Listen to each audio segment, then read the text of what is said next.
Жусан шөбін тамырымен үзуге болмайды, тек түбінен ғана кесіп алған жөн. Қысы жазы иісін жоғалтпайды. Жусан шөбі қазақ халқымен тікелей байланысты. Оның тамырын жерден жұлу өте қиын, әрі тамыры көп болып жайылады. Кезінде жусан шөбі биік болып өскен, кейін жауынның жоқтығынан, қоршаған ортаның ластануының салдарынан жусан шөбі де аласа болып шөгіп барады. Сол сияқты қазақ халқының да рухани деңгейі төмендеп, майдаланып шөгіп әлсіреп барады. Жусан шөбін уақыт өте келе дүние жүзі пайдаланатын болады. Жусан қан тамырлары кеселінен тазартады. Жусан шөбін көп иіскесе, жүрекке пайдасы мол, асқазан жұмыс істеуін жақсартады. Әрі іштегі құрттарды тазартатын қасиеті бар.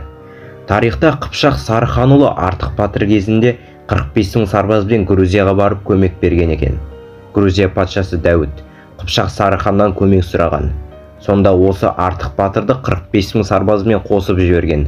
Грузиндердің 15 мың сарбазы қосылып, парсылардың 300 мың әскерін талқандаған.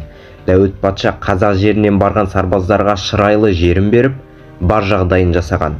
Сөйтіп олар елге қайтпай сол жерде қалып қойған. Сарыхан баласын қайтара алмай басы қатыпты. Сонда бір сәуегей оларға бір дұрба жусан жібер деп айтқан екен. 8 жыл бойы елге қайтпаған қыпшақтар хабарша келген бір дұрба жусанды иіскегенде бір күнде жиналып көшкен екен. Қазақ жусан шөбімен тығыз байланысты.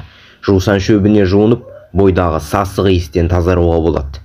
Алла шипасын берсін.